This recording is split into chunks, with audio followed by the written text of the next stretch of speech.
um prazer, uma alegria estar com você, com a sua comunidade. Minha gratidão a todos os pastores e a toda a liderança pela confiança de mais uma vez poder partilhar com vocês a palavra de Deus. Espero que esses momentos sejam significativos para todos e todas. E interessante, você quando estava falando sobre o dia bonito, né? Eu estava recordando do meu pai e minha família, porque uma das estranhezas que eu tinha quando vinha para o sul, sudeste do país, era quando o pessoal com o sol bem quente falava: o dia hoje amanheceu bonito, né?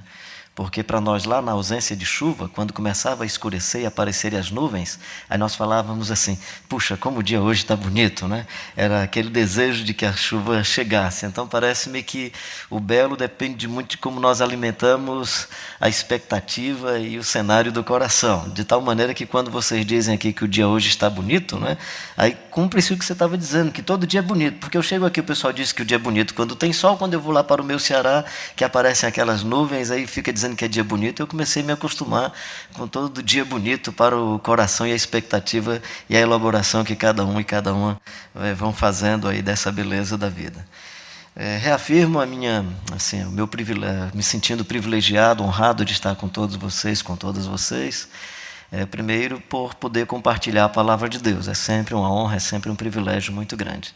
Depois, por estar diante de pessoas tão preciosas, que num cenário de tanta violência, de tanta maldade, de tanta perversidade, você encontra aquelas pessoas do bem, que estão em busca de Deus, em busca da vida, da solidariedade, da misericórdia, do amor e da compaixão.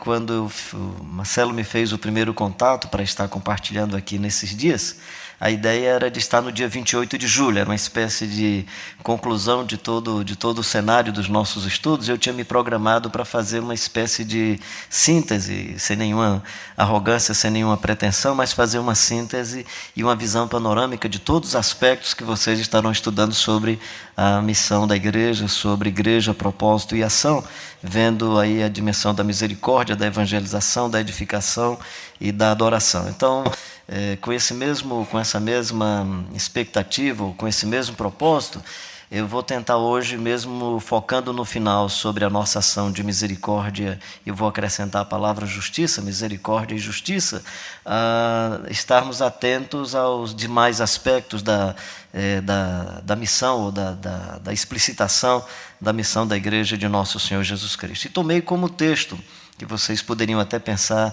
nesse texto, não sei, fique à vontade, como texto que inspira todas essas dimensões ou esses aspectos da missão da igreja, Atos capítulo 2, o versículo 42 a 47, que é uma espécie de síntese da missão da igreja que estava ali em Jerusalém. Então, se nós observarmos esse texto, ele vai falar de adoração, esse texto fala de edificação, esse texto fala de comunhão, de evangelização.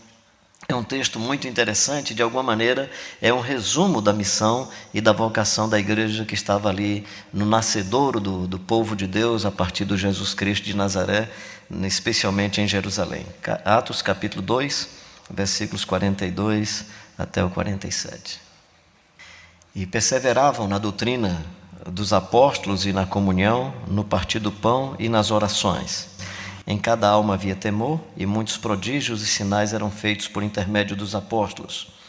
Todos os que creram estavam juntos e tinham tudo em comum, vendiam as suas propriedades e bens, distribuindo o produto entre todos à medida que alguém tinha necessidade.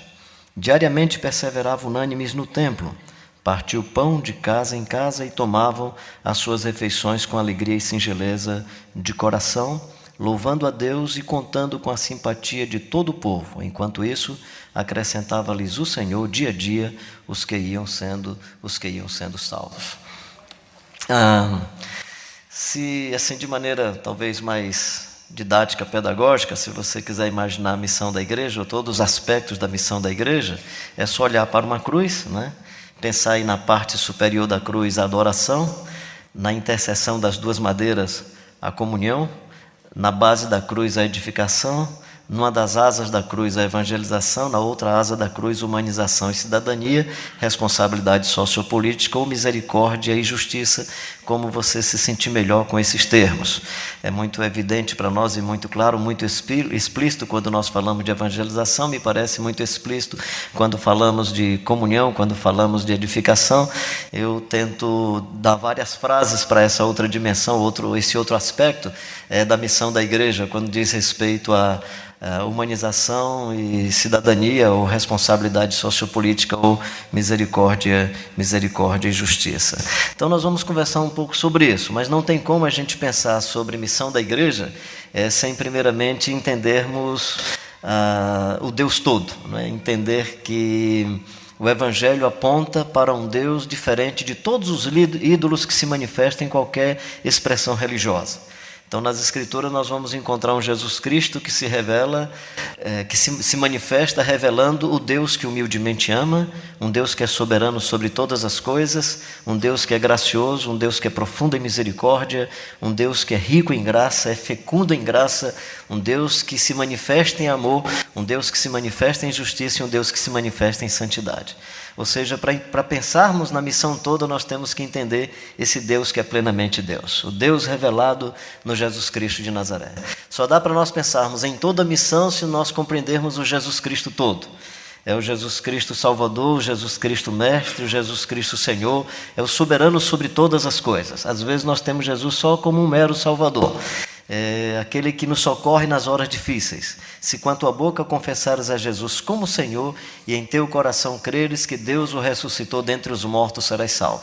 Então é Deus todo, Jesus Cristo pleno, Mestre, Salvador, Senhor sobre todas as coisas, o Espírito Santo pleno, o Espírito Santo doador de dons e ministérios, o Espírito Santo plenamente o Consolador, o Espírito Santo que nos ensina todas as coisas a respeito de Deus, a respeito de Jesus Cristo, a respeito da vida, a respeito da salvação. É Ele quem traz todo o conhecimento, razão pela qual aquele que profetiza, consola, exorta, edifica, ou seja, são todas as manifestações do Espírito Santo. Pensar no Evangelho todo é pensar na revelação de Deus toda, ou pensar na palavra de Deus inteira, na palavra de Deus plena, né? Palavra de Deus que se manifesta na natureza, palavra de Deus que se manifesta nas elaborações que nós fazemos das experiências da vida. O Davi diz, foi-me bom ter passado pela aflição para aprender os teus decretos. Então nós percebemos que há uma revelação de Deus que se manifesta no nosso cotidiano. Foi tão interessante, o pastor Theo talvez não imagina o quanto foi relevante quando ele falou sobre o cenário hoje do sol brilhante, né? E como as minhas elaborações, vendo meu pai dizendo que dia bonito e era um dia nublado, e ele dizendo que dia bonito esse dia ensolarado, e no meu coração eu percebendo como que Deus fala das mais variadas formas, das maneiras as mais diversas aos seres humanos. Talvez seja conhecido aqui aquela frase, né? A rapadura é doce, mas é dura, né? E eu digo que depende muito de quem olha para a rapadura, de quem é uma mesma experiência, é a mesma rapadura, e você pode dizer a rapadura é doce, mas é dura, né? Eu acho que são os mais pessimistas. Os mais otimistas dizem assim, a rapadura é dura, mas é doce. Aqueles que elaboram qualquer tipo de realidade, a rapadura é dura, mas Deus me deu dentes fortes, não é? Aí o outro que diz, não, a rapadura é dura, os meus dentes se forem, eu vou fazer uma garapinha legal e vai ser bacana, né? Ou seja, dependendo da sua elaboração, você pode transformar uma experiência tão doce e agradável numa experiência dura e difícil. Então, a revelação de Deus, a manifestação de Deus a despeito da situação. Tiago, escrevendo aos irmãos em diáspora, ele diz assim, alegrai-vos por conta da tribulação, mas tudo indica que não é pela tribulação em si mesmo, é pelo que a tribulação vai produzir. Ele diz que nós vamos ser pessoas íntegras e amadurecidas, tudo indica que a maturidade humana e a integridade depende também dessas elaborações que fazemos, inclusive nesses momentos mais difíceis, mais contraditórios, mais ambíguos da nossa existência. Então, escrevendo aos irmãos e irmãs que estão em diáspora, Tiago diz, alegrai-vos na tribulação. E logo em seguida ele vai dizer, a tribulação vai produzir a integridade e a maturidade humana, para que sejam perfeitos e perfeitamente criados em Cristo Jesus, o nosso Senhor. Então, a missão, quando pensamos nela como missão plena, como missão toda, nós estamos levando em consideração a palavra de Deus toda, ou essa revelação plena de Deus, nas Escrituras, na vida do Jesus Cristo de Nazaré, nas nossas leituras a respeito da natureza, nas nossas leituras e interpretações dos problemas mais difíceis, dos momentos mais angustiantes e tenebrosos da nossa existência, e a forma como nós vamos elaborando esses momentos da vida, vamos daí tirando lições extraordinárias e percebendo a mão de Deus, o dedo de Deus, a interferência de Deus, inclusive em certas situações, não porque ele tenha programado, como diz o José, na verdade vocês intentaram o mal contra mim, mas Deus transformou esse mal em bênção. Ou seja, esse Deus maravilhoso, que é perito também em transformar as maldades, as imperícias de outros contra a vida dos seus filhos e filhas, transformar em bênção extraordinária. Então, para pensar sobre a missão, todo o propósito da igreja e toda a ação da igreja, vale a pena nós pensarmos sobre a plenitude de Deus, sobre o Jesus Cristo todo, sobre o Espírito Santo todo, sobre a manifestação de toda a palavra de Deus. Quem sabe precisaríamos pensar sobre todo o povo de Deus, o que é que refere-se nas Escrituras quando está falando de povo de Deus, o que é que a Escritura está falando quando diz que o reino de Deus habita em vós, que o reino de Deus está perto de vós, que o reino de Deus virá. Como encarar a missão e a vocação da igreja à luz do reino de Deus, que não é comida nem bebida, mas é justiça, paz, alegria e gozo no Espírito Santo. Então pensar sobre esse propósito de Deus, e esse propósito que é a missão e a vocação da igreja, o propósito que Deus tem para a sua igreja, a ação inerente à natureza da igreja, que tem a ver com a compreensão do Deus revelado no Jesus Cristo de Nazaré, a compreensão do próprio Jesus Cristo de Nazaré, Salvador, Mestre, Senhor, Rei sobre todas as coisas, soberano sobre todas as coisas, compreender o Espírito Santo, doador dos mais diversos dons e ministérios para a sua igreja, a fim de que, através dos dons e ministérios, nós tenhamos uma edificação mais plena, nós tenhamos uma construção de uma sociedade alternativa nesse mundo, enquanto sociedade alternativa, sinalizando essas dimensões do reino de Deus, da justiça, da paz, da consolação, da fraternidade, do despojamento, da entrega e do serviço pleno da igreja de nosso Senhor Jesus Cristo.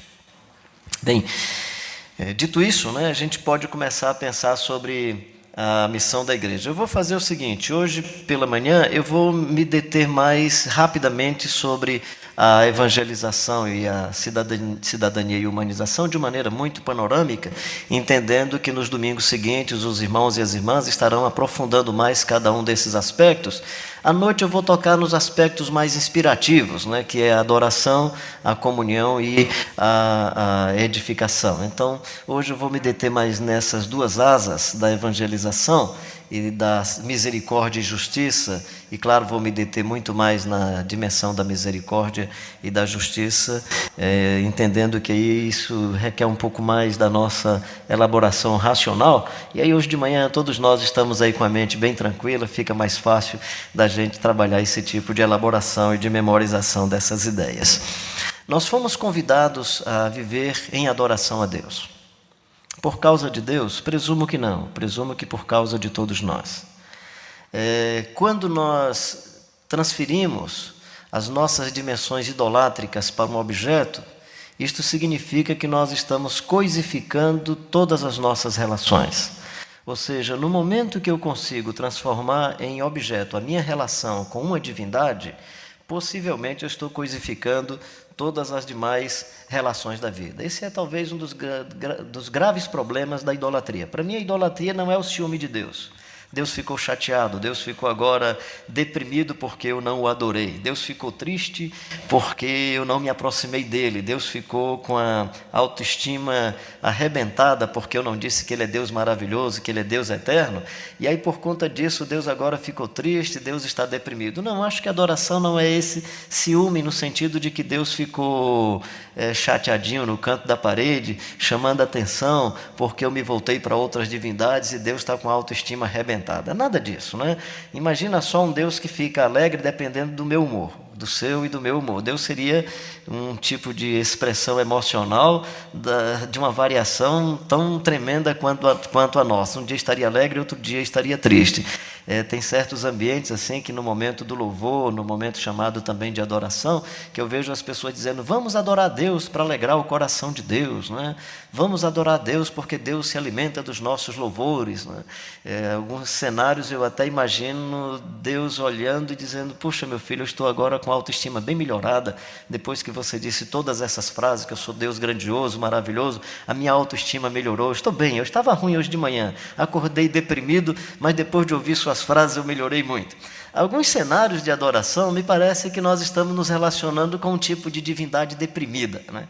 Com um tipo de divindade que não sabe de coisa nenhuma, que não conhece coisa nenhuma. Deus é o Deus eterno, Deus vai continuar sendo Deus, quer eu o adore, quer eu não o adore. Deus é Deus.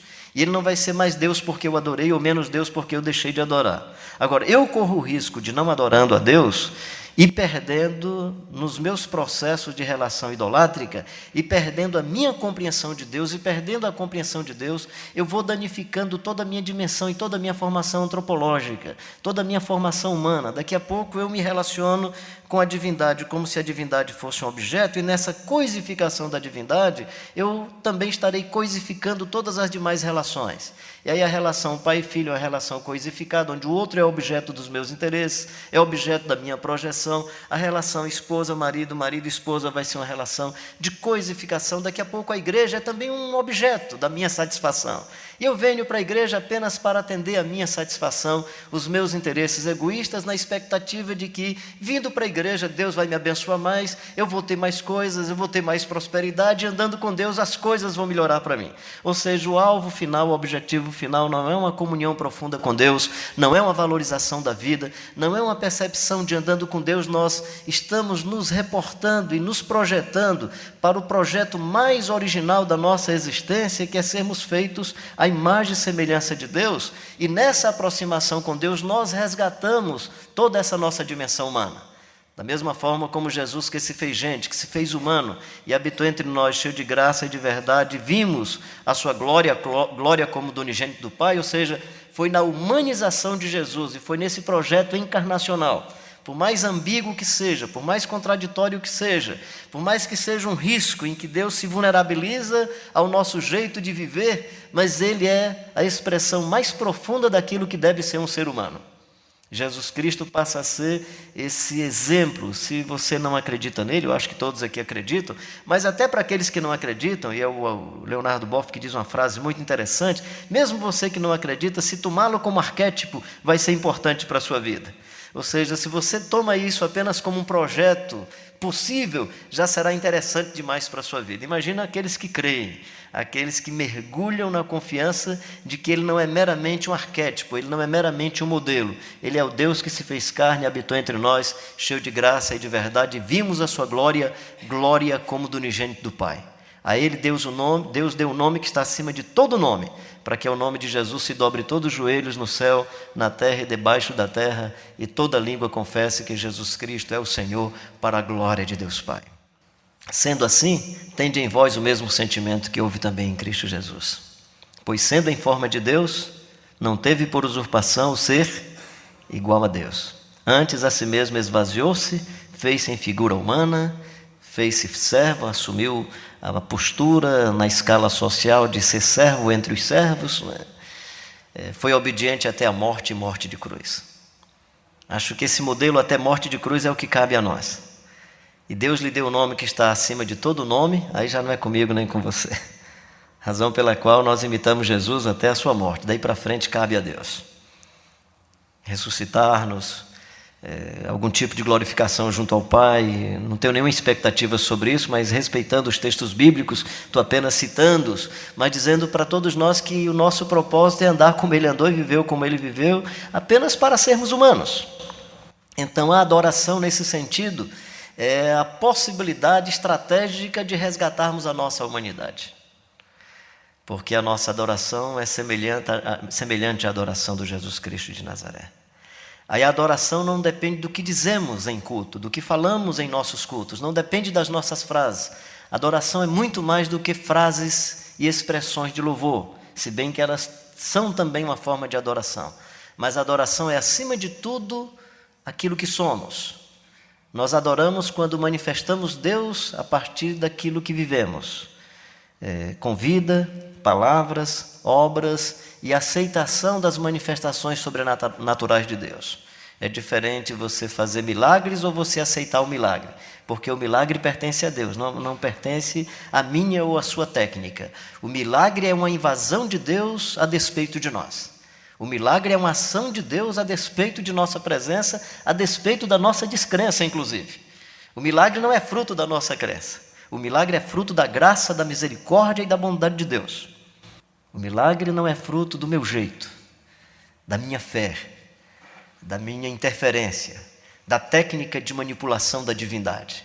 O milagre é uma ação soberana de Deus. E nós o adoramos porque Ele é independente, Ele é soberano e Ele age como quer, quando quer e com quem Ele quer. Com quem Ele quer. Deus é Deus. Então, na adoração, nós nos aproximamos de Deus para o resgate da nossa singularidade humana. Nós nos aproximamos de Deus em adoração porque, se nos aproximarmos do ídolo, nós seremos semelhantes aos ídolos. Aquele que o faz será semelhante a ele, e aquele que o adora será também semelhante ao ídolo. Então, se o ídolo tem olho, não enxerga, tem ouvido, não escuta, tem nariz, não cheira, tem boca e não fala, tem pés, mas não consegue andar, tem mãos e não apalpa. Aqueles que adoram se tornam seres humanos assim, que não enxergam mais, não escutam mais, não têm mais nenhuma sensibilidade. E aí é o que Paulo diz: nós andamos outrora em nossos pecados e delitos, estando mortos e andando. Interessante, é um morto que anda. Paulo fala de um morto que anda. Paulo fala de um ser humano que não enxerga mais, que não escuta mais, que não sente mais, que não percebe mais e continua andando. Antes andávamos em nossos delitos e pecados. Quem gera esse tipo de morte, no meu entendimento, quando eu começo a ler as Escrituras, começo a ouvir os profetas do Antigo Testamento, eu acho que um dos catalisadores desse processo de coisificação da vida é a idolatria. É a idolatria. Razão pela qual nós somos chamados à adoração. E aí adorar não é simplesmente expressar através de palavras, é também, mas é acima de tudo comunicar pela vida, pelo testemunho, por aquilo que você é. A essência da sua existência comunica a vida de Deus. Comunica a vida de Deus. Presumo que na última vez que eu estive aqui, ou na penúltima vez, eu acho que já tive 2 vezes, não é isso? É tão gostoso estar aqui que eu fico sem saber se 2, 3, deixa eu fazer essa médiazinha aí, né? Tudo legal. Mas assim, presumo que eu falei sobre isso, que a adoração não é quando você diz sobre Deus, é quando alguém diz sobre Deus por sua causa. Ou seja, no momento que alguém se lembra de Deus por causa do seu testemunho, houve adoração em você. A adoração acontece quando a esposa diz: meu Deus, o Senhor é um Deus muito maravilhoso, olha o marido que o Senhor me deu. Ou então quando o marido diz: Senhor, o Senhor é maravilhoso, veja a esposa que o Senhor me deu. Ou seja, quando o marido lembra que Deus é bom por causa da esposa que ele tem, houve adoração na vida dela. Pode até estar acontecendo gratidão nele, mas a adoração aconteceu por causa dela. Para que vejam as vossas boas obras e glorifiquem ao vosso Pai que está no céu. Ou seja, nós somos sal da terra, nós somos luz do mundo, para que através das nossas atitudes, das nossas boas obras, o outro glorifique ao Pai que está no céu. Isso é adoração. Isso é adoração. O que seria o contrário da adoração? Seria a esposa dizendo: meu Deus, onde é que o Senhor estava quando esse homem apareceu na minha vida? Só para efeito de comunicação, certo? Só para você entender o que é que... Ou seja, seria aquele tipo de presença que não revela Deus, que não sinaliza a graça de Deus, a bondade de Deus, a misericórdia de Deus. Quando que os filhos estariam percebendo seus pais como adoradores? Quando eles dissessem: Deus, o Senhor é muito bom, olha o pai e a mãe que o Senhor me deu. Quando é que a igreja presbiteriana Betânia será um motivo de adoração? Quando a cidade, quando os vizinhos, as pessoas que conhecem a igreja disserem, ou aquelas pessoas que chegaram pela primeira vez e acharam aqui um espaço interessante para continuar a sua vida e disserem: Senhor Deus, o Senhor foi muito bom, eu conheci essa comunidade. Eu era uma pessoa perdida, eu era um homem perdido, eu estava aí sem saber o que fazer da minha vida, e quando eu encontrei essa comunidade, o Senhor resgatou a minha vida e a minha existência. Então essa igreja está adorando a Deus. Nós estamos adorando a Deus quando, de alguma maneira, alguém se lembrar de Deus por causa do testemunho e por conta da nossa vida. Por conta da nossa vida. Quando é que uma igreja não adora a Deus?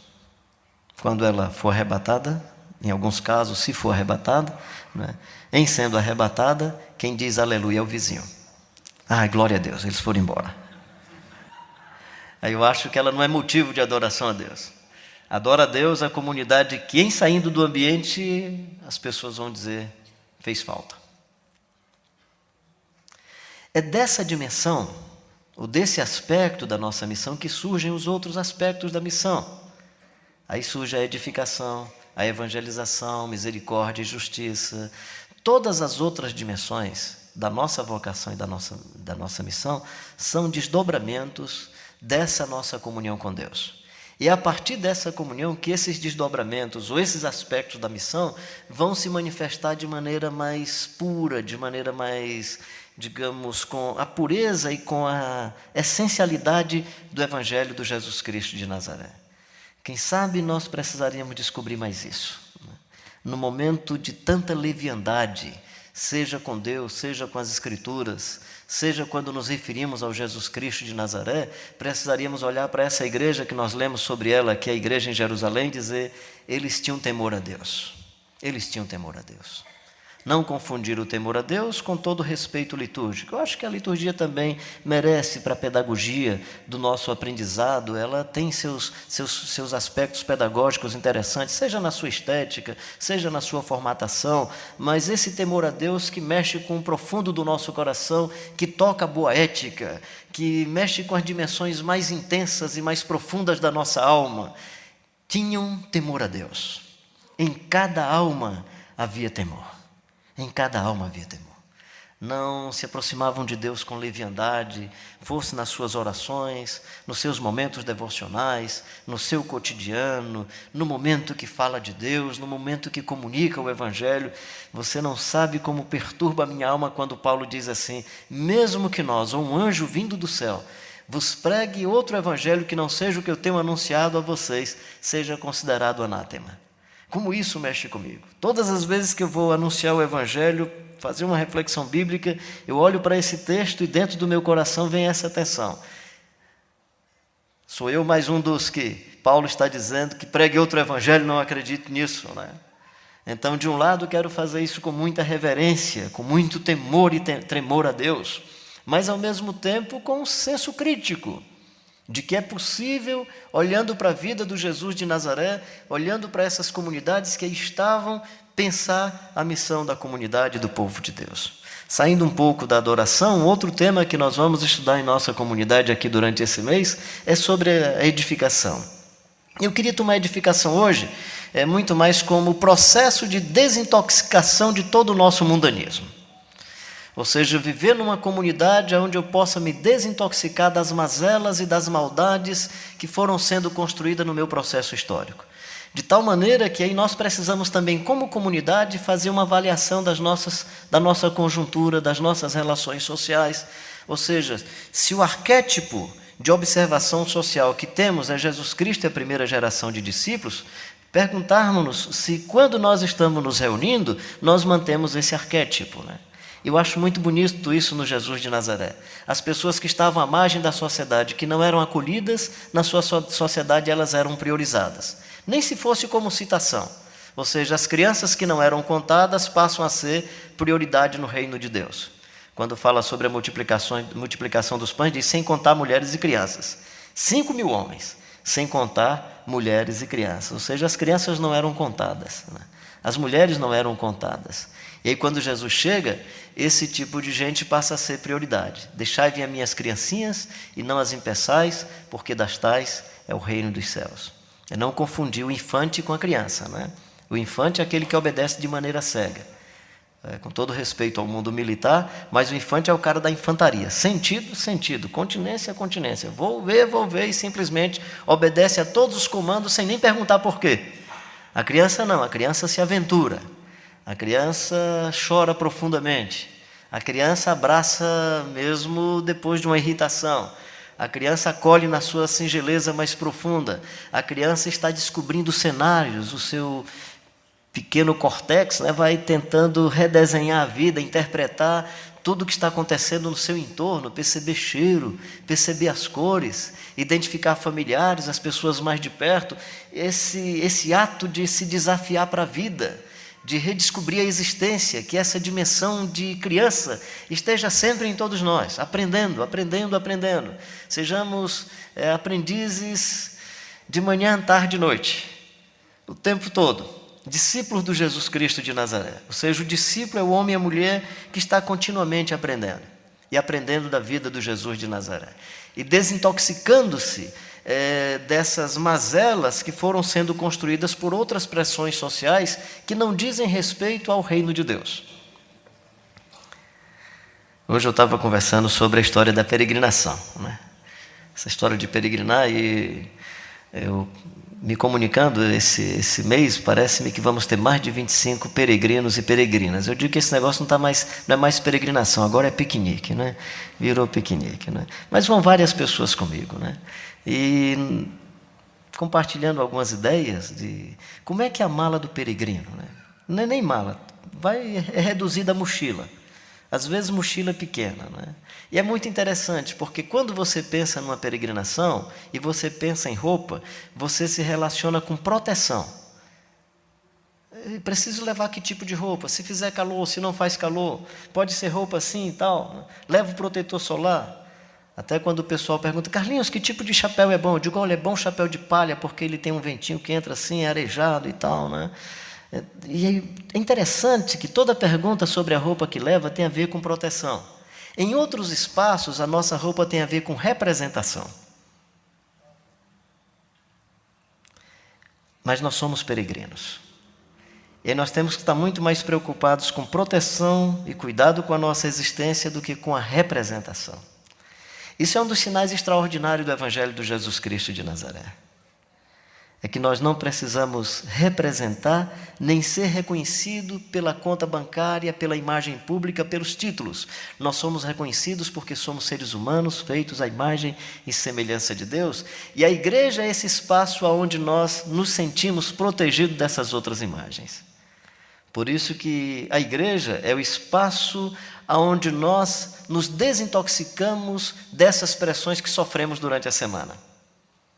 É interessante, você pode fora da igreja ter um título, mas aqui você cuida até de carro. É capaz de fazer qualquer outro serviço, que seria o serviço que no seu ambiente de trabalho é o serviço do office boy. Interessante, né? Eu sempre sinalizo isso, né? Que a nossa arquitetura não seja para dizer ou comunicar que quem está aqui em cima tem mais poder do que os demais. Que a arquitetura seja para quando chegar um cara mais baixinho, ele possa falar e quem está lá na última cadeira possa observar e enxergar. Não para dizer que os sacerdotes aqui são especiais e que a plebe, que o povo, que o chamado leigo em quê, não é? Mas o chamado leigo é periférico no reino de Deus. Essa não é a proposta do Evangelho de Jesus Cristo de Nazaré. Então, o que é que significa a edificação? É a desintoxicação dessas mazelas, desses pecados, dessas contradições sociais, dessas hierarquias que não dizem respeito ao reino de Deus. Por isso que Tiago vai dizer que o irmão rico venha na sua insignificância, não porque ele como pessoa seja insignificante, mas tudo indica que insignificante é o rótulo na testa de que ele tem um cifrão na testa, e o pobre venha na sua dignidade. Por isso que nas comunidades do Jesus Cristo de Nazaré cabem ricos e pobres, porque todos vêm por conta da dignidade humana, porque nós não fomos comprados por prata ou ouro, mas fomos comprados pela dignidade do Jesus Cristo de Nazaré. Então, no Evangelho, a edificação só faz sentido quando for uma desintoxicação dessas mazelas mundanas para a construção da imagem do Jesus Cristo de Nazaré, sendo transformado de glória em glória até a imagem do Jesus Cristo de Nazaré. Adoramos a Deus, nos encontramos pela edificação e juntos construímos a comunhão. E aí somos uma comunidade de homens e mulheres amados e amadas por Deus e por isso aprendemos a amar. Alcançados pela graça de Deus, nos tornamos graciosos. Alcançados pelo amor de Deus, nos tornamos amorosos. Visitados e visitadas, batizados, aspergidos, invadidos pela misericórdia de Deus, nos tornamos homens e mulheres que transpiram e respiram misericórdia. Parece tão simples, pelo menos na minha elaboração, quando olho para o texto bíblico, isso parece muito simples. Deus nos amou e por isso o amamos. Nós o amamos porque Ele nos amou primeiro.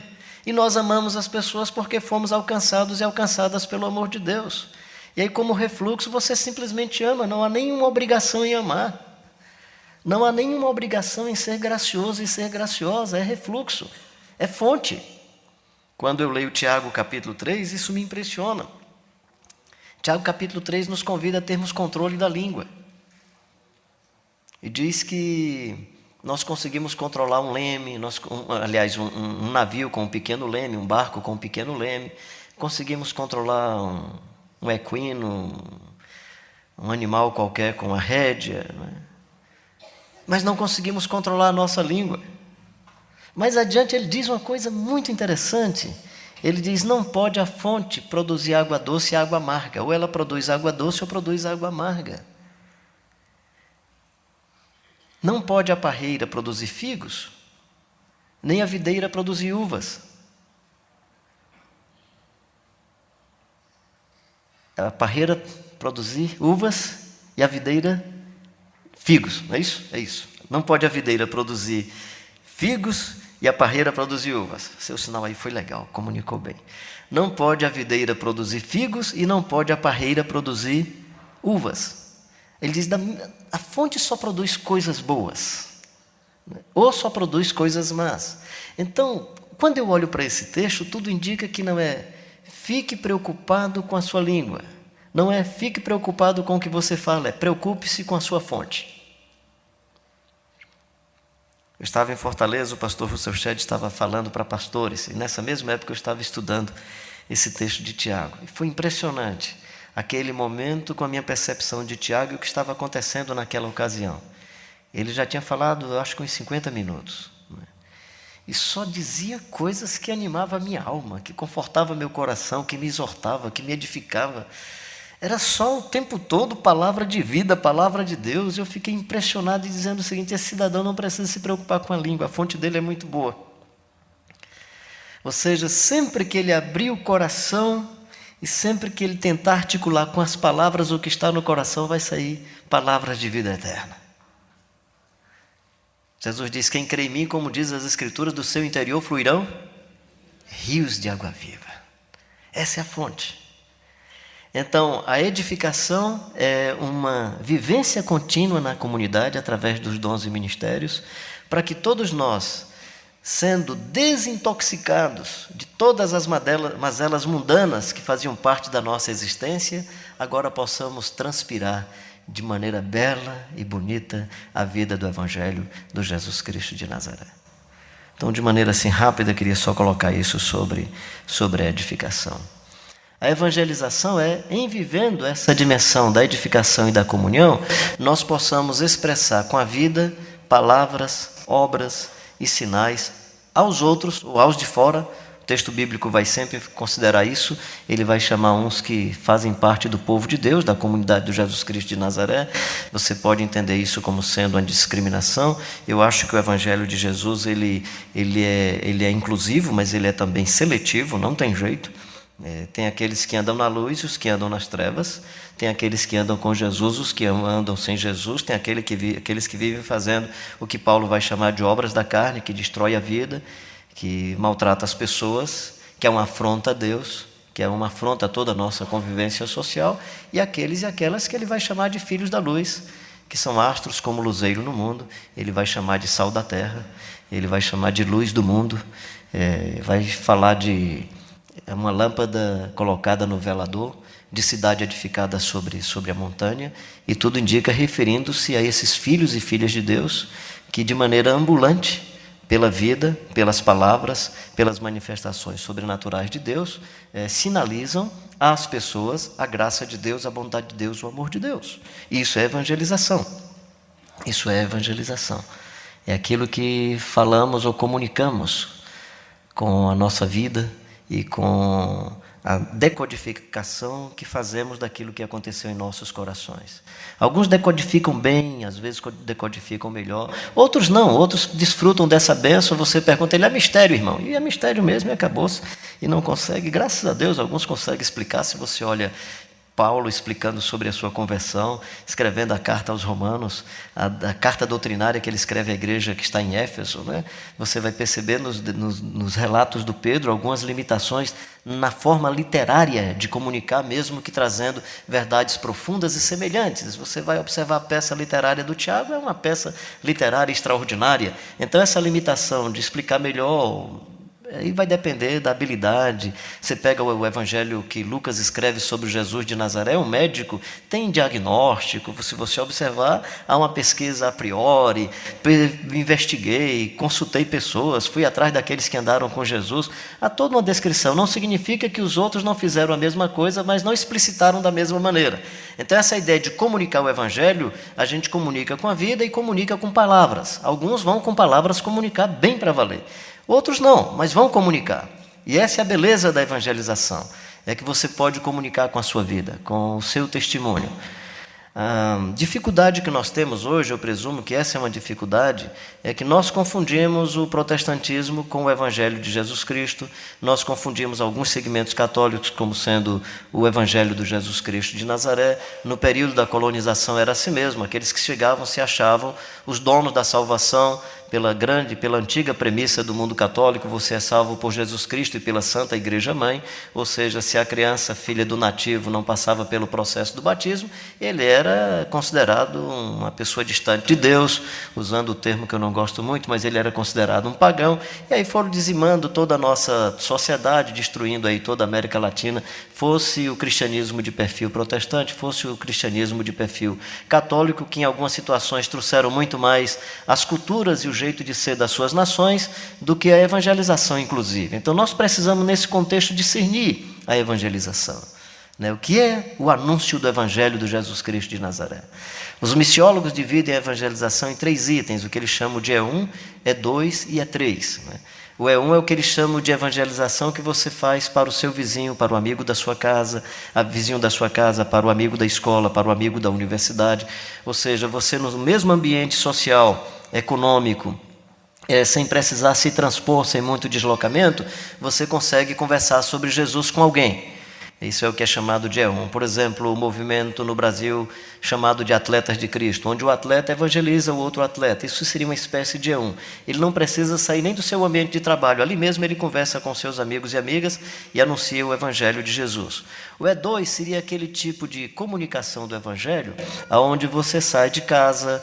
Por exemplo, digamos, você, mãe de família, tem suas responsabilidades, mas resolveu alcançar, pela misericórdia do seu coração, as pessoas que estão em condições de rua. Então, você sai de um certo comodismo, tenta se readaptar a um outro contexto, mesmo que temporariamente, e vai levar o Evangelho a esse tipo de pessoa que nem todos têm o mesmo chamado, a mesma vocação. Algumas pessoas têm essa sensibilidade, uns vão para pessoas que vivem em condições de rua, outra pessoa tem um outro tipo de sensibilidade, um outro tipo de percepção, tem uma composição genética, uma formação profissional, que dá para trabalhar com garotos, meninos e meninas que estão em situação de risco, e por aí vai. Cada um é chamado para esse tipo de evangelização, onde, de alguma maneira, você sai do seu conforto e busca um outro tipo de pessoa, mas está na mesma geografia, na sua mesma cidade.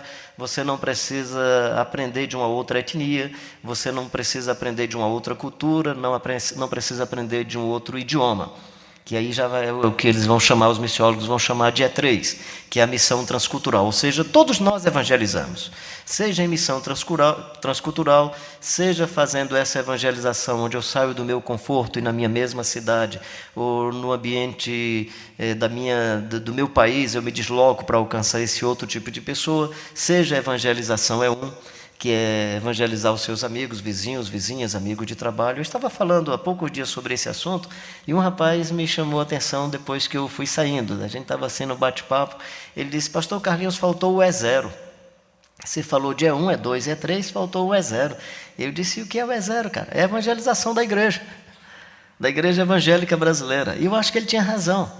Eu acho que nós precisamos, nessa terceira e quarta geração, Por exemplo, pensando em Simonton chegando no Brasil, a implantação do presbiterianismo no Brasil, pensando nesses pastores mais pioneiros e olhando para algumas coisas que vemos no nosso contexto brasileiro, seja no mundo presbiteriano, seja no mundo batista, nas Assembleias de Deus, no neopentecostalismo principalmente, você vai observar certas coisas que dizem: o que é que isso tem a ver com o Evangelho do Jesus Cristo de Nazaré? E até porque o que se diz, o pessoal que faz estudo das religiões diz que não existe mais um presbiterianismo, não existe mais um corpo batista, um assembleianismo, são presbiterianismos, ou seja, os meios de comunicação que você assiste na televisão lhe influencia de tal maneira que às vezes você escuta um tipo de crença, um tipo de discurso e você diz: mas esse cidadão é mesmo presbiteriano? Ele acredita mesmo no poder do Jesus Cristo de Nazaré e nas Escrituras? Ou ele acredita muito mais na magia e no fetiche? Ele acredita muito mais no poder dos objetos, depois de consagrado por um tipo de sacerdote, seja ele quem for, consagrado por um agente mágico aí do empreendedorismo religioso. Em que é que ele acredita? Então, nesse sentido, nós não somos só a igreja que precisa fazer a evangelização para o outro que está distante. Tudo indica que nós precisamos retomar uma dimensão da evangelização e de compreender bem os componentes do Evangelho, a profundidade do Evangelho do Jesus Cristo de Nazaré, inclusive em nossas comunidades.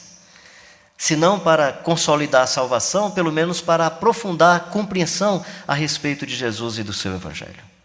Então, acho que esse moço tinha razão. Quando ele falou: Carlinhos, falta aí o E0, e dizendo assim, evangelizar as nossas comunidades, eu presumo que nós precisamos retomar, e quem sabe em julho a gente vai fazendo isso, retomando os aspectos da evangelização no contexto brasileiro, inclusive dentro das nossas igrejas. Claro que eu sei que eu estou no ambiente calvinista, eu quero reafirmar algumas coisas da doutrina calvinista que são muito importantes, não é? Que você é salvo pela graça e não pelo mérito que você tem, nem pela intermediação mágica que você faz.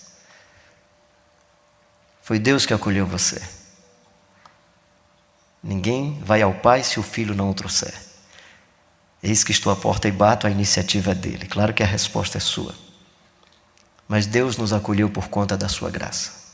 E não é o tamanho da sua fé que vai aproximar você de Deus. E mesmo que a sua fé seja pequenina, ela é dom de Deus. Mesmo que a sua fé seja do tamanho de um grão de mostarda, ela não veio de você. A fé não é uma iniciativa nossa. Porque pela graça sois salvo, por meio da fé, ou mediante a fé. E isto não vem de vós, é dom de Deus. Mesmo a sua resposta pela fé à revelação de Deus é um atributo humano dado por Deus. É dádiva de Deus. E aí você se aproxima de Deus não porque tem uma grande fé. Você se aproxima de Deus porque, mesmo tendo uma pequena fé, deposita nas mãos de um grande Deus. Porque pela graça sois salvo por meio da fé. Isto não vem de vós. É dom de Deus. Não vem das obras para que ninguém se glorie. Para que ninguém se glorie.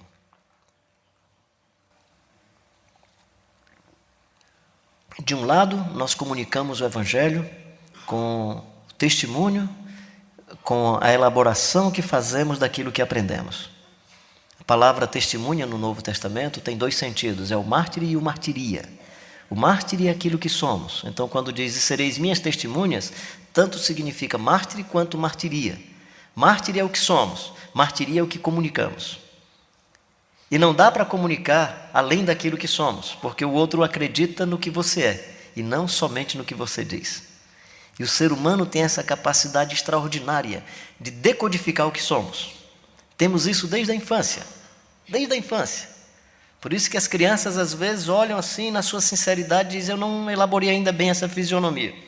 Eu gosto muito de me aproximar de crianças, mas eu percebo que algumas crianças me olham e eu tenho que apontar para o sapatinho dele, para a luvinha que está na mão, porque ele ainda está elaborando a minha fisionomia, não me conhece. E ele é muito sincero, aí ele vira para a mãe, não quer conversa, se é menorzinho que já anda, corre, e se você chega e se aproxima vai piorar a situação. Ou seja, nós já somos assim, nós vamos elaborando, não por lindo, maravilhoso, você fala, mas ele não está interessado no que você diz. Nós seres humanos somos assim. Por isso que a evangelização não é simplesmente uma decodificação, não é simplesmente a informação de um conhecimento, é a explicitação de uma vida, meu querido e minha querida. Por isso que os seus filhos e filhas vão assimilar mais o Evangelho olhando para a sua vida. Por isso que os irmãos e irmãs da igreja vão admirar mais quando olham a vida da comunidade. Por isso que os nossos amigos e amigas vão se encantar com a vida. Não adianta você falar se a vida não corresponde ao que você diz. Aliás, eu sempre digo que se a vida não corresponde ao que você diz, não fala, para não atrapalhar o outro que vem falar e que tem a vida bonita. João Carlos Ortiz disse que estava fazendo o discipulado com um jovem que era bancário. Aí o jovem chegou para ele: eu já entendi bem, eu já posso começar a falar para os meus amigos. Ele perguntou: seus amigos já perguntaram a você se a sua vida está diferente, ou que você agora é um cara diferente, que estão percebendo uma diferença acentuada em você? Ele disse: não, ainda não perguntaram. Então não fale nada.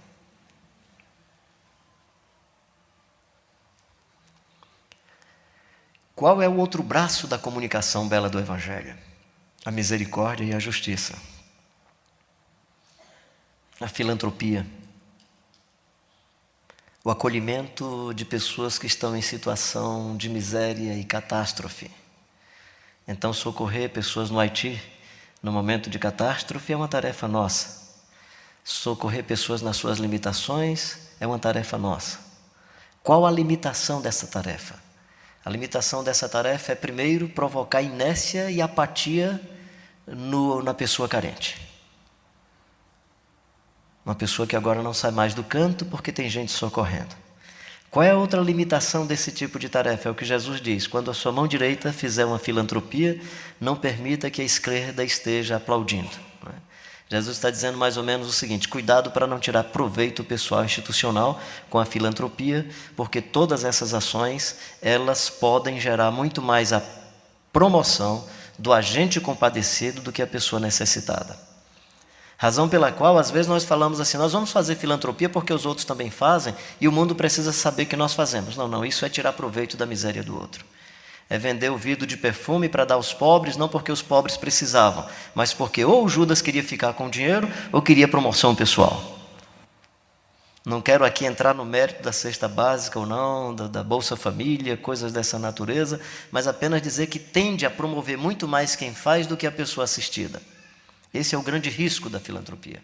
A filantropia, ela tem uma probabilidade de promover o agente compadecido. Por isso que Jesus diz assim: quando você usar de misericórdia, cuidado para que a mão esquerda não esteja aplaudindo. Ou seja, o aspecto crítico quando fazemos a filantropia é estarmos nos perguntando, ou assistência, como queira chamar, é estarmos nos perguntando quem promove quem por esse tipo de ação. E atender no momento crítico, atender no momento adequado, por conta da própria situação, mas também ver que providências conjunturais, políticas, econômicas precisam ser tomadas, seja através de incidências em políticas públicas, seja responsabilizando o Estado, aqueles que de fato têm essa responsabilidade mais intensa para esse tipo de ação. Então, eu nunca ouvi falar de alguém que foi assassinado ou morto porque fazia filantropia. Admiro profundamente, admirei e admirava, não tive a chance de visitar, mas o trabalho de Irmã Dulce na Bahia, uma vez, quando eu ainda trabalhava com Visão Mundial, eu e pastor Manfredo ajudamos financeiramente uma doação rápida, mas assim, só para dizer que aqui não é nada contra a filantropia, é dizendo inclusive que ela é necessária em dados momentos, mas entender a limitação da filantropia, que é de inércia, apatia de quem recebe e autopromoção de quem faz. Essa é a grande, digamos, limitação da promoção humana pela assistência. Um outro aspecto da promoção humana pela assistência é que o agente compadecido diz o que é que o outro precisa. Eu não sei se eu compartilhei com vocês, vou falar rapidamente sobre isso. Eu fui convidado para falar sobre uma igreja relevante para os pobres em São Paulo. E aí decidi, antes do evento, ficar 4 dias morando aí nas ruas de São Paulo. E fiquei lá com o pessoal em condição de rua, dormindo ali na Praça da República, no viaduto do Pedroso, e conhecendo um pouco o pessoal. Mas eu tive um diálogo muito interessante com um grupo que foi assim: eu queria entender como é que eles observavam os sopões dado pelas igrejas, pelos irmãos misericordiosos e bondosos, né? E aí estava com um grupo assim conversando, eram uns 4 senhores, né? Eu disse, como é que é essa história da sopa? Ah, é muito legal, o pessoal é muito bacana, chega uma Kombi, aí a gente come sopa à vontade. Aí vai lá para o cantinho para dormir e daqui a pouco chega outro pessoal, mais sopa, é outra igreja. Ele devia trazer sobremesa, trouxe mais sopa, a gente já estava cheio de sopa, já querendo dormir. Eles deviam combinar para um trazer sopa, outro trazer sobremesa. E aí depois ele disse, tem horas que a gente quer dormir, não quer mais sopa, a gente já comeu demais, a gente quer dormir. O que é que eu estou querendo dizer com isso? Nós fazemos a filantropia e uma das limitações da filantropia é não perguntar ao necessitado qual é a expectativa dele. O que é que ele quer? O que é que ele precisa? Às vezes, nesse nosso sonho de evangelizar pessoas em condições de rua, e naturalmente tem gente vivendo nas ruas porque não tem opção. Mas tem muita gente que vive na rua porque quis essa opção, tem condições. Eu conheço um alagoano, sempre que eu me encontro com ele, ele pega o dinheiro da aposentadoria, que não é um dinheiro pouco. É claro que a aposentadoria do Brasil não é essas coisas todas, né? Mas assim, só para você ter uma ideia, um cara que ganha 2.000 e poucos reais, pega o dinheiro dele, distribui com os amigos, come durante o mês todinho e sempre está com um livro novo na sua sacola. Não me parece ser um cara descompensado mentalmente e vive esse tipo de condição. Eu sempre tenho dito que nós em missões já aprendemos a fazer missões com os ribeirinhos, com ciganos, mas acho que ainda não aprendemos a fazer missões ou evangelização com pessoas que vivem em condição de rua, porque a gente sempre pensa assim, vamos tirá-lo da rua. Por que ele não ser o pastor na rua? Já pensou uma igreja de pastores, evangelistas, todo mundo ali na rua, agora sem violência, sem matar ninguém, sem agredir ninguém, até porque essa grande maioria não vive de agressão e de assassinato. Aliás, o cidadão que vive em condição de rua, que não está envolvido com crack, com entorpecente, ele é um cidadão decente. Uma das grandes chateações deles e delas é quando vão socorrer uma pessoa, uma senhora idosa, vem com 2 pacotinhos para atravessar um semáforo, e ele diz assim, nós vamos ajudar e somos tidos como marginal. Porque a pessoa se assusta e pensa que a gente vai roubar. Claro que ele tem que entender o contexto em que todos nós estamos aí insertados, mas é só para você entender a frustração, ou seja, não é um camarada assim, né? Então, o que é que seria nesse aspecto a nossa misericórdia, se não ouvir a expectativa do outro? Se não perceber qual é a decisão, qual o sonho, qual o projeto de vida? Nada mais interessante na misericórdia do que oferecer ao outro o ar psicológico de aceitação, de acolhimento, de abraço, de afetividade. Nada mais interessante nesse encontro humano com o outro, a percepção de que você também está sendo evangelizado, ou no mínimo humanizado, no mínimo aprendendo da vida, aprendendo do ser humano.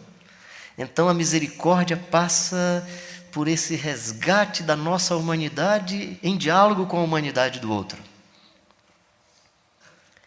É a misericórdia em que eu tenho a chance de, oferecendo as minhas sobras, aprender do que está sobrando de vida e de dignidade no outro ser humano. Não que você também não leve a dignidade, por favor, não é essa a questão. Mas é entendendo que às vezes nós estamos, enquanto oferecemos coisas, podemos aprender do outro sobre a vida, porque ele tem poucas coisas para oferecer. Mas tem muita dignidade, em geral. Alguns não. Alguns já saíram de casa porque não tiveram a sua dignidade reconhecida em casa. E depois não tem a sua dignidade reconhecida nas ruas e não tem em lugar nenhum. Encontrei-me com a senhora de 36 anos. Comecei a conversar com ela e perguntei por que ela estava vivendo em condição de rua. Há quanto tempo? Estava em torno de 3 a 4 meses. Ela disse, eu vivo nessa situação porque com meu marido em casa, eu vivo situações de violência mais do que na rua. Dentro de casa a minha vida corre risco de continuar existindo. E eu lembro quando eu perguntei para ela, você não tem medo de se tornar uma pessoa viciada em álcool, né? Eu nunca tinha escutado isso, né? Eu sempre achava, e é isso mesmo, a rua leva a essa condição. Ela disse, não, eu tenho medo de me viciar pela rua. Porque a rua é um vício, né? Eu fiquei tão preocupado com essa frase, eu estava com meu celular, liguei para a Dinha, minha esposa. Dinha, me acompanha no celular, porque a rua vicia, viu, filha? Então me acompanha, não deixa a rua me viciar. A misericórdia é, acima de tudo, a chance de oferecer ao outro o ar psicológico de aceitação. Se o pão for um sinal dessa aceitação, tudo bem, vamos oferecer o pão. Se a roupa for um sinal dessa aceitação, ofereçamos a roupa. Mas às vezes o outro é que quer doar você. Lembro de uma senhora da Assembleia de Deus, lá no oeste do Rio Grande do Norte. Eu e um primo meu passamos por essa casa e ela disse assim: vocês se incomodam se eu der a vocês esses 2 pacotinhos? Era um pacotinho de feijão, um pacotinho de arroz de mais ou menos 1 quilo. Eu disse: olha, quando nós estamos assim em peregrinação, nossa decisão é não pedir nada a ninguém, nem rejeitar nada que ninguém esteja oferecendo a gente. Peguei aqueles pacotinhos, coloquei na sacolinha, saí caminhando, era mais ou menos 11h30. Quando foi 2 horas da tarde, nós chegamos numa casinha de pau a pique. Tinha um senhor já de uma certa idade, uma senhora, umas 3 crianças correndo por ali. Eram netinhos deles, acolhidos na casa deles. Eu olhei o fogareiro, percebi, fogão a lenha, percebi que estava apagado, não tinha sido aceso naquele dia. E aí a primeira frase da senhora, depois que nos acolheu, como todo brasileiro, especialmente quanto mais ao norte você vai, é muito hospitaleiro. E aí ela vai e diz assim: eu só estou lamentando porque eu não tenho nada para oferecer a vocês. Aí eu disse: eu estou vendo que vocês nem acenderam o fogo hoje, vocês comeram alguma coisa hoje? Não comemos nada, não temos. Só ali no chiqueiro tem uns 3 ovinhos caipira e tal. Eu disse: pois já tem feijão e arroz, eu acho que nós recebemos para dar a vocês, isso aqui é de vocês, isso aqui. Nós recebemos aqui há poucas horas e isso pertence a vocês, né? Aquela senhora não estava querendo receber coisas, ela estava querendo oferecer. E eu penso que esse tipo de troca, né, fortalece a dignidade. Por isso que Jesus chega à mulher samaritana que está arrebentada: 5 maridos já tivestes, e o que agora tem não é seu marido, né? Como se Jesus dissesse: você já foi abandonada aí por 5 caras. O divórcio naquele contexto, inclusive poligâmico, mas era assim, algo que saía, usando a linguagem da minha geração, a 3x4, né? Não existe mais isso. Mas assim, Jesus está dizendo o seguinte: você tem dignidade, você pode trazer água, eu preciso beber água, dá-me de beber. E ela, como sendo o senhor judeu, pede a mim, que sou samaritana. Jesus usa de misericórdia. Ele reconhece a história daquela senhora e trata com muita misericórdia. Jesus usa de misericórdia com os publicanos e pecadores na figura do filho pródigo que volta, mas usa de misericórdia com os escribas e fariseus na figura do filho mais velho que fica reclamando essa amizade de Jesus com o publicano e pecador. Jesus é o Deus revelado em plena e total misericórdia, e a esperança é que seus filhos e filhos sejam filhos e filhas misericordiosos e misericordiosas. Agora, a misericórdia sem sinais de justiça, sem reflexão mais profunda. Quem é da minha geração se lembra do Mobral, né? Que era uma iniciativa governamental para que as pessoas aprendessem a ler, para saber o nome do ônibus, a fim de ir para o trabalho, não errar o caminho, assinar seu nome. E no mesmo contexto, o Paulo Freire não estava só ensinando as pessoas a fazerem uma leitura gramatical, leitura das palavras, mas fazer leitura da realidade. Ou seja, quando ele, na sua experiência, entre aspas, laboratorial, de pé no chão também se aprende a ler, e juntava pedreiros e marceneiros e serventes de pedreiro, e iam aprender a palavra tijolo. Ele não queria que o indivíduo só aprendesse a ler a palavra tijolo, ele queria que todos entendessem quais as implicações políticas, econômicas e sociais do tijolo que ele estava colocando sobre a parede. Como que ele era explorado e quantos que lucravam em cima daquele tipo de negócio. Quem tirava proveito do tijolo que era colocado sobre a parede. Então a pergunta não era: vamos aprender a ler a palavra tijolo. A grande questão, isso é um gesto de misericórdia e justiça, é: vamos entender as implicações do tijolo que você coloca sobre a parede. E vamos entender as implicações sociais, econômicas e políticas. Vamos aprender a ler a palavra porta, mas vamos aprender a fazer uma leitura conjuntural do que a porta vai significar para você e para os outros. As portas que vão se fechar, as portas que vão se abrir. Por que elas se fecham? Por que elas se abrem? Isso é tarefa da igreja, meus queridos e queridas. E quem já leu as literaturas de Paulo Freire, ele só não coloca o versículo bíblico, mas tem muita inspiração no jeito de tratar do Jesus Cristo de Nazaré, da maneira como Jesus lidava com as suas reflexões e as suas elaborações, que eram libertadoras, eram misericordiosas, mas eram também promotoras de justiça. Que o Deus da vida, que o Deus eterno, pleno e Deus de toda sabedoria, de toda graça e de toda bondade, que o Jesus Cristo, Salvador, Mestre e Senhor, que o Espírito Santo, o Consolador, que nos ensina e nos guia em toda a verdade, Ele que nos distribui dons e ministérios, que a sua revelação e a sua palavra toda, que vem através da natureza, que vem através das Escrituras, que está revelada na vida histórica do Jesus Cristo de Nazaré, que se manifesta nas leituras e nas elaborações que, pelo poder e graça do Espírito, todos nós e todas nós podemos fazer da vida, que essas manifestações da graça de Deus nos ajude em nossa missão de adoração a Deus, nos anime na nossa missão de edificação uns dos outros em comunidade. Que esse Deus eterno, que esse Jesus Cristo todo, que o Espírito Santo pleno, nos anime a evangelizarmos em nossas comunidades, evangelizarmos com os nossos amigos e amigas de trabalho, que Ele nos inspire a vivermos bem o Evangelho, a comunicarmos bem o seu santo Evangelho, e que nos anime a todas as obras de misericórdia e obras de justiça. Que o Deus da vida esteja sobre a Igreja Presbiteriana Betânia, que o Deus da vida abençoe a sua liderança e que esse mês de julho seja de fato inspirador, abençoador para todos e todas, a fim de que o Jesus Cristo de Nazaré seja glorificado e nós possamos terminar a vida sendo chamados de servos inúteis, porque fizemos tudo o que Ele mandou que a gente fizesse. Já pensou? Você faz tudo o que Ele manda você fazer, você diz, Senhor, eu fiz tudo. Ele só fez o que eu mandei, você é servo inútil, né? Então, que nós recebamos no final da vida o diploma de servos inúteis, porque fizemos o que Ele mandou fazer. Amém.